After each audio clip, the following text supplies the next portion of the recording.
Nag-usap pa ng mahigit isang oras sa CR ang dalawang suspect sa Tacloban bago nila simulan ang ginawa nilang pamamaril. At narito ang eksaktong timeline. Idinetalye ito ng spokesperson ng PNP.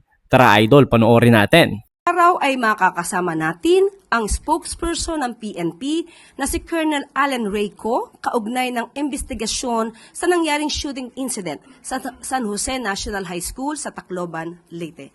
Magandang hapon po, Colonel. Thank you, ma'am. Magandang hapon po.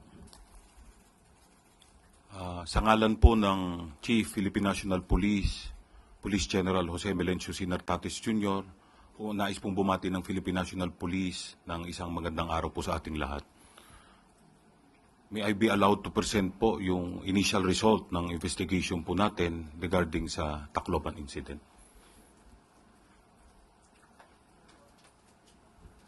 Next.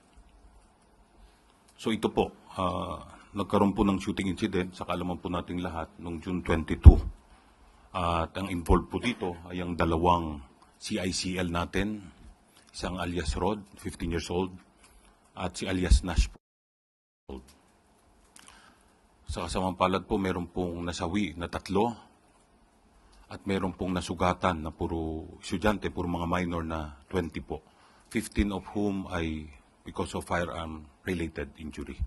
At 5 po ang dahil po sa panic. Meron pong mga tumalon, merong mga nadapa. So ito po ang na-recover natin. Isang caliber 38 na arms core, pag-aari po ng isang security agency based in Cebu City. So the CSG was already directed to conduct investigation regarding dito sa firearm po na ito. At ang isa pong 9mm Glock 17 na naka-issue po sa isang policewoman assigned sa Police Regional Office 8. Ang policewoman po na ito ay under restrictive custody na. She is undergoing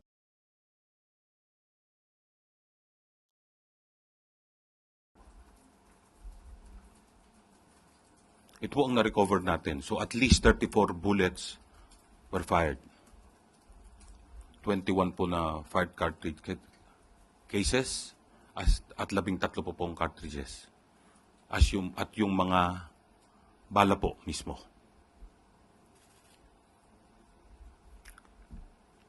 So ito po ang timeline as we have established during the investigation.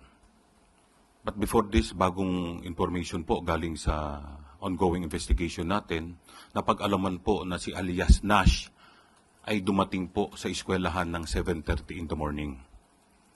Umattend pa po siya ng flag raising ceremony at saka po pumunta sa isang comfort room sa loob ng eskwelahan kung saan siya ay naghintay, and he was joined later by alias Rod at around 8 a.m. Ang mga alas 9 po ng umaga ay lumabas sila, nagpaikot-ikot hanggang umabot po dito sa 9:20 na nagsimula na silang magpaputok. Masabi ko lang po na itong video na to ay galing pa po doon sa open source. We have verified that this is authentic, but we still have to establish yung provenance po ng mga video by talking to those who took the videos. So ito po nung 9:20, napanood naman po siguro natin ito. Next. 9:22 rather. After 2 minutes, dumating po yung ating responde, yung ating mga kapulisan. Ito po nakikita natin. At 9:30, the first CICL was subdued by a personnel from the BFP as well as one of our intel personnel ng Tacloban City Police Office. Na-recover po sa kanya yung caliber 38 still containing 5 live rounds at isa pong fired na bullet. So isang beses lang po siya nakapagpaputok. Ito po, nung kiniklear na natin yung area, dinadala na po yung mga biktima sa hospital. Next. Ito na po yung clearing natin. In-ensure po natin, of course, yung na-area ay safe na. Wala na pong ibang kasama nila at wala na pong danger sa mga nasa paligid po. Ito po naman ay tinan over ng mga concerned citizen ang pangalawa pong nating CICL. Nakuha po siya at itinurn over sa Police Station 1 ng Tacloban City. Na-recover rin po sa kanya ang yung 9mm na may naka-insert pa po na magazine at mayroon pa pong 3 bala na hindi niya po naiputok na. Ito po, kinandak na po sa kanila ang medical examination, and at 11, they were properly turned over to the CSWD of Tacloban City. Ito po ay, since they are considered as very dangerous, ay kasama po rin ang pulis natin doon sa opisina po ng CSWDO. Ito po ang mga actions taken natin. So we conducted crime scene processing. Na rin ng and we have already the result. They are both positive for gunpowder nitrates. So ibig sabihin po sila ay nagpaputok po pareho.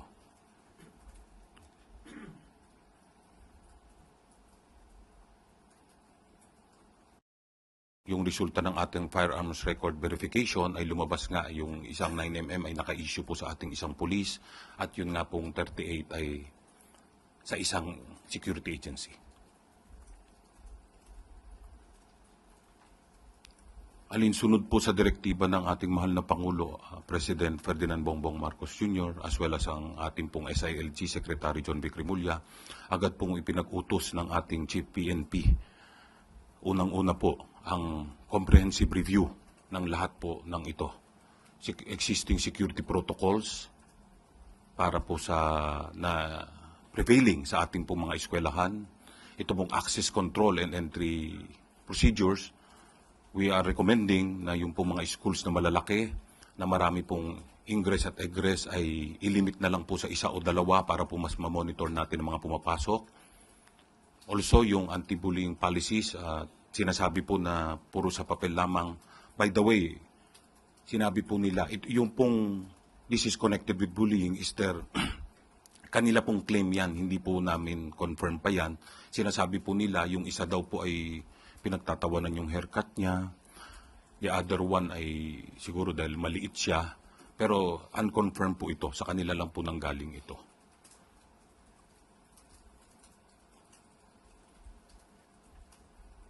Also, papalakasin po natin yung coordination mechanism between the law enforcement, the barangays, as well as the schools po natin. And isa pa po ay yung we are planning to conduct simulation exercises kagaya po ng earthquake drills natin na kung saan ay matuturuan po ang ating mga estudyante at ating mga guro at lahat po kung paano po mag-react o ano po ang gagawin in crisis situations to include active shooter situations.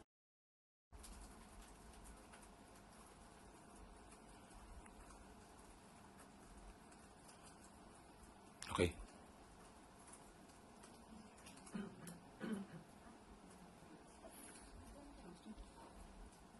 Tanungan mula sa MPC. Unang tanong mula kay Ivan Mayrina, GMA7.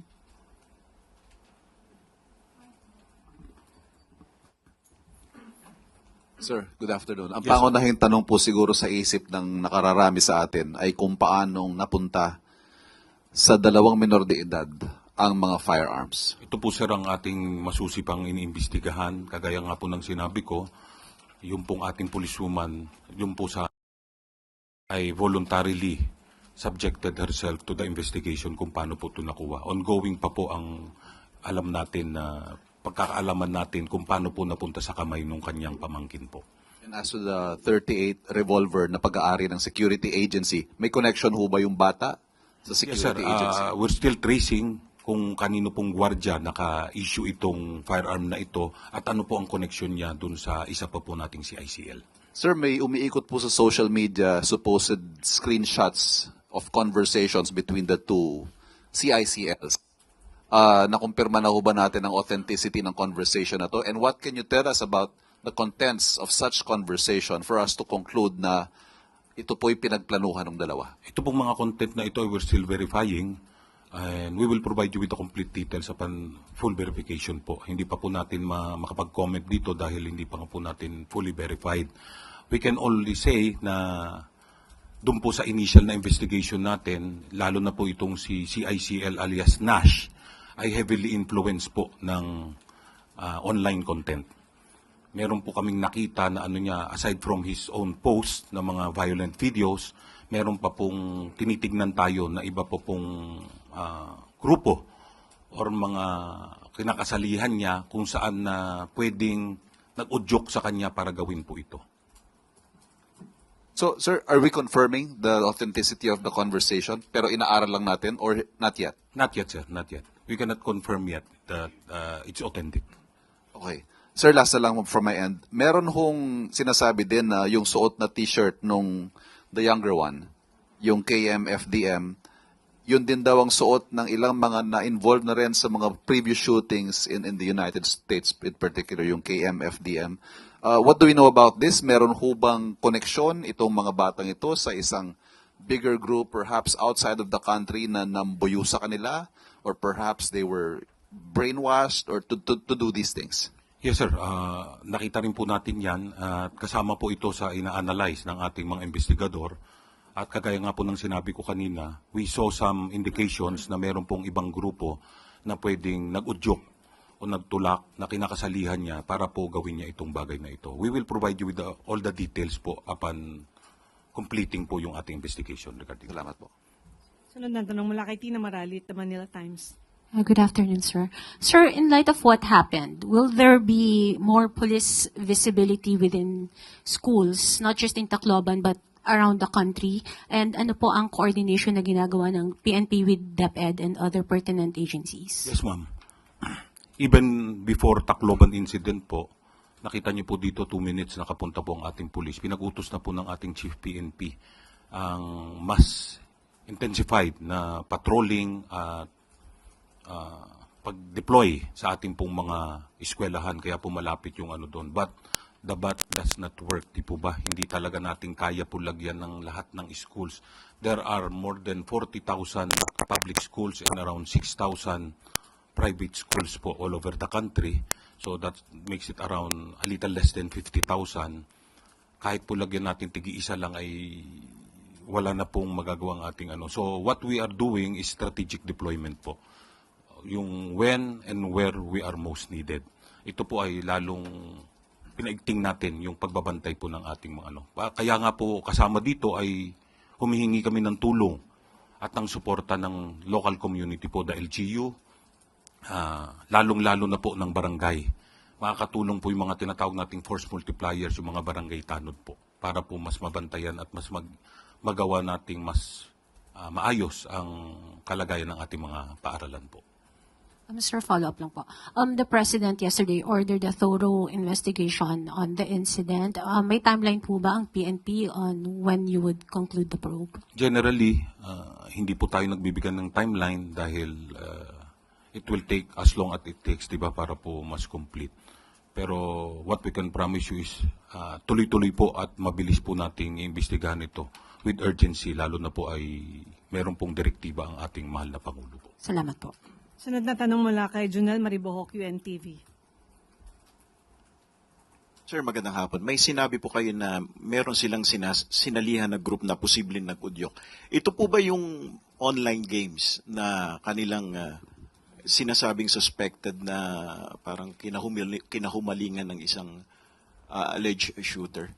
That's possible, sir, but I cannot comment and of course, lalo na po to name yung mga games or na ito na para po to not unduly prejudice yung pong public opinion against this baka po magkamali tayo sa mga games or mga na to, but suffice it to say early indications po nagsasabi na heavily influenced nga po yung actions nila by online content.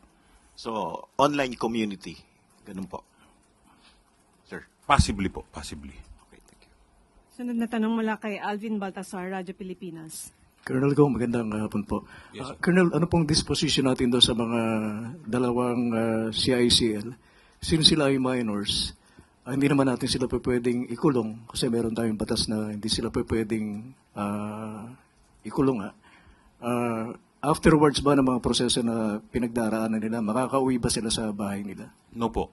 Malinaw naman po sa batas natin. Yung una po, yung 15 years old. So, pag 15 years old and one day ay considered as above 15 na po.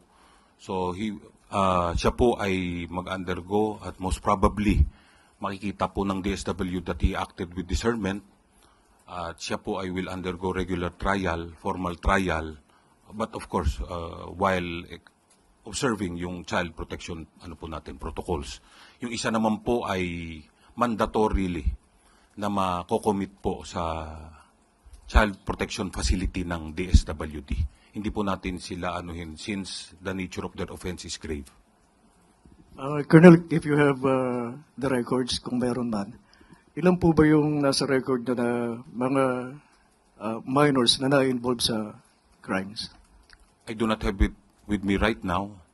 We will provide you with all the details po yung sa time frame that you are asking for. And as far as the Philippine National Police is concerned, merong isang senador na nagbumungkahi na pababain yung edad na papanagutin yung mga batang na-involved sa krimen.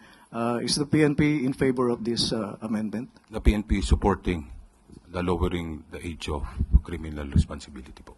Age what, Colonel? We are thinking 12 years old po. Salamat po. Sunod na tanong mula kay Harley Valbuena, IBC 13.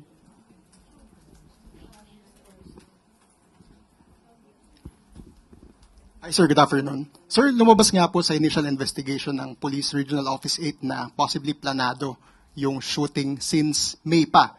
So does that weaken their claim na bullying yung reason ng pamamaril? Kasi kung sinasabi na bully dahil sa haircut, it seems impossible na May pa lang, ganun na yung haircut na. At the same time, I think yung May po ay summer vacation pa. We cannot make any conclusions regarding that po. But yung as to whether it's planned, all indications point to the fact na na-plan po talaga. Yung kagaya nga po nun na, yung araw na lang po na mismo, nung June 22, ay maaga po silang pumunta. So siguro lalo nilang pinalis yung plan nila dun sa loob po ng comfort room. Talagang hindi po heat of the moment to. Hindi po yung papasok sila ay nagpaputok na. So nag-usap pa po sila sa CR more than an hour bago po nila ginawa itong krimen na ito. Sunod na tanong mula kay Raquel Bayan, Radyo Pilipinas.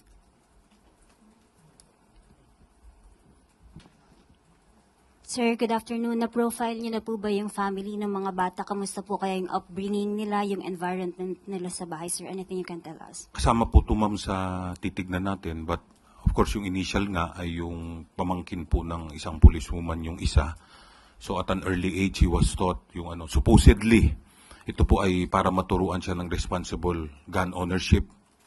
But sad to say, naging kabaligtaran. Siya po ang naging ng krimen na ito. Yung pananagutan po kaya ng parents ng mga bata, sir? All of this will be taken into consideration po during the investigation. Sunod na tanong mula kay Christian Bascones, PRTV. Maricel Halili, TV5. Hi, good afternoon, sir. Sir, going back po dun sa Juvenile Justice Welfare Act, why does the Philippine National Police support the lowering of age to 12 from the current 15? Hindi naman po linggit sa kaalaman nyo siguro ma'am na medyo nagkakaproblema na po tayo. As a matter of fact, we studied yung data, yung statistics po natin, medyo tumataas po yung nai-involve na mga CICL, yung mga children in conflict with the law. Kaya po sa amin ay titignan rin po naman kung may acted with discernment, di ba? Hindi mo naman kumbaga arbitrarily na kasama na kagad sila. Titignan pa rin naman po kung alam naman po nila ang kanilang ginagawa. And base po dito sa data na sinasabi ninyo, ano po yung pinakabata na na-involve doon sa mga crime cases? I cannot tell you with certainty right now, but as young, we have as young as 9, mga ganun po na although not that serious na mga krimen po. And last na lang po, quick clarification lang. Yun pong sinasabi ninyo kanina na ang kinoconsider possibly baka online community yung may malaking influence dun sa dalawang minors sa Tacloban. Does it mean na sineset aside na po natin yung angulo na bullying or do we still consider other angles? Ilang angulo po yung tinitingnan natin? I don't think that it's mutually exclusive po. They could have been bullied and then it further strengthened yung influence po ng online content sa kanila. Thank you, sir. Sunod na tanong mula kay Eileen Taliping Abante. Sir, good afternoon.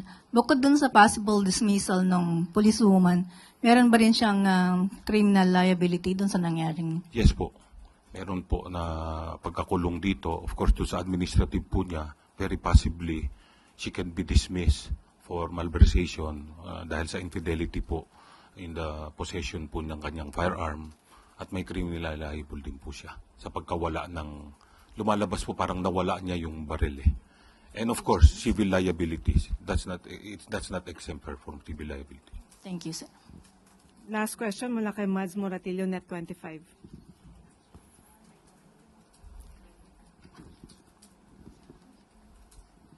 Hi, sir. Sir, clear ko lang yung binanggit mo kanina na grupo na sinalihan nila. Ano ba yun, sir? Parang mga local gang doon sa area? Wala po kung ano yung physical na group. It could be possible po yung group po sa online. Yes, ma'am. So more on online community. Yes, ma'am. Yes, ma'am. Okay, thank you po. Habol na tanong mula kay Alvin Baltasar.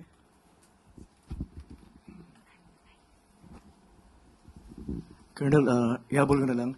Nung nakausap ba yung dalawang involved doon sa crime, nakitaan ba sila ng remorse? Mahirap po mag-conclude regarding their state of mind. Pero siguro, lahat-lahat naman po tayo, nakita natin yung pictures. I don't think that there's any remorse on their part. Pero yun nga po, hindi po natin mababasa yung kanilang kaisipan at kanilang kalooban. Salamat po, Colonel. Isa pa pong pahabol na tanong mula kay Ivan Mayrina, GMA7. Sir, yung bilang po ng mga basyo at yung mga hindi pa pumutok na bala, ibig sabihin nakapag-reload pa ho yung dalawang gunman, ano? Yung isa nga po ay nakapagpaputok lang sir ng isang beses.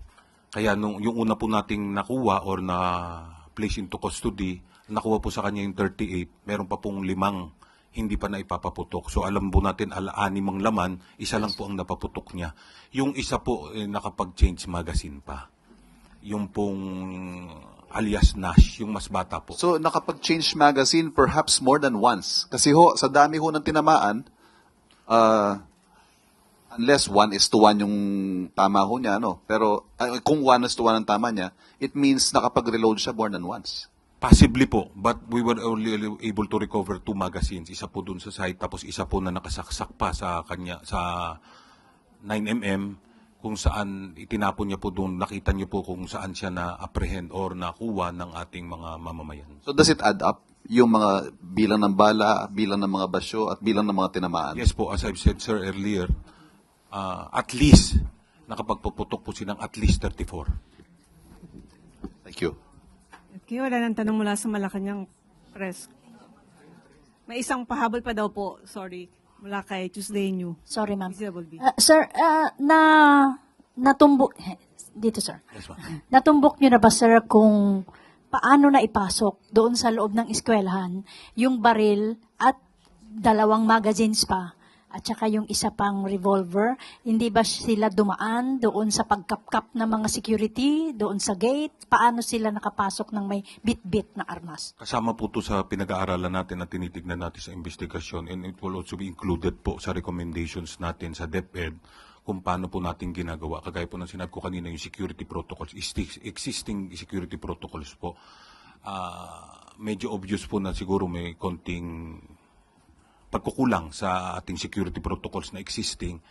Kaya titignan po natin kung paano po natin mas mapapalakas ang seguridad po sa ating mga paaralan.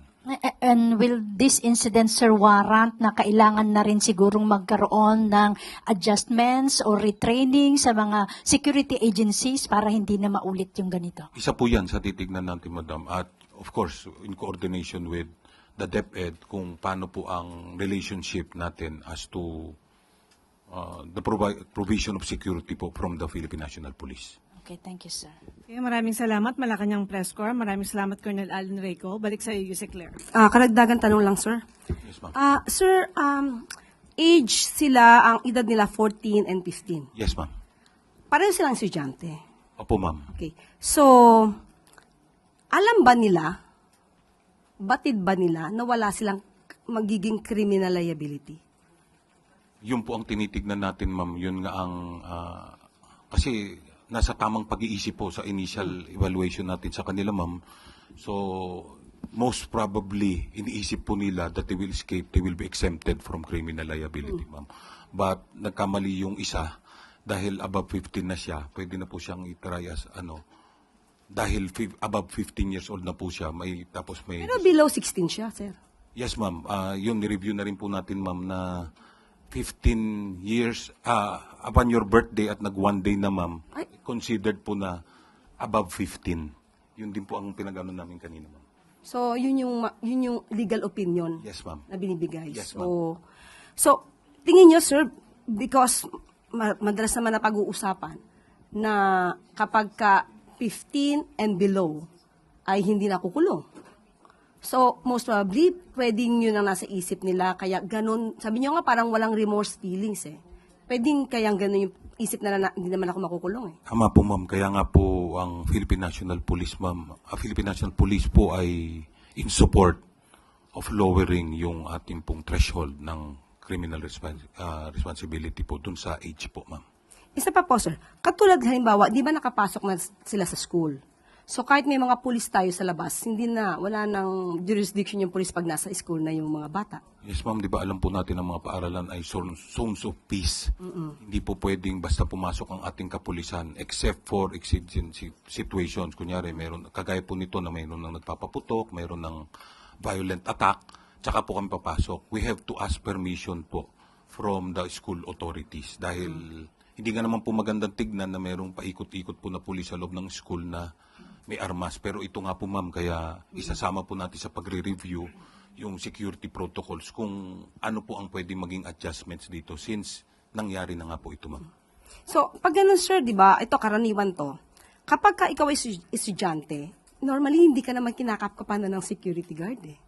Opo, ma'am. Yun nga po talaga. Pag nakita lang yung ID mo, papapasukin ka na lang eh. Actually, di ba yung pong no ID, no entry lang naman po ang ng gwardiya natin. So, siguro ito nga po with the recent events, we have to adjust po. At yung ano po kasi dito, ma'am, yung practicality, yung mga school, yung mga paaralan na mayroon pong thousands of students, how long will it take for them na kapakapan po natin lahat? Yung po ito yung mga considerations that we will be taking. Pero sir, buti naka-respondi po agad ang PNP sa loob ng 2 minuto. Yes, ma'am. Alinsunod nga sa kautusan ng ating mahal na Pangulo, ma'am, ay agad na pinag-utos rin ng ating Chief PNP ang mas agarang pagbabantay, lalo na nga po nung nangyari na yung sa Cavite po. So, fortunately po dito sa event na ito, at we cannot say naman na fortunate po talaga dahil po may nasawi, pero po nakahanda at nakapunta po. At we're thinking na yung mga hindi po naiputok ay baka dahil dumating na po yung ating kapulisan na baka may iba pa pong tinamaan. Dahil meron pa po silang bala at kayang mag-reload eh. Yes, ma'am. Baka meron pa pong magazine na extra na hindi po natin nakikita. Maraming salamat po, Colonel Allen Reyco, sa inyong pagpapaliwanag sa nangyaring insidente. Maraming salamat po. Thank you po, ma'am. Thank you po.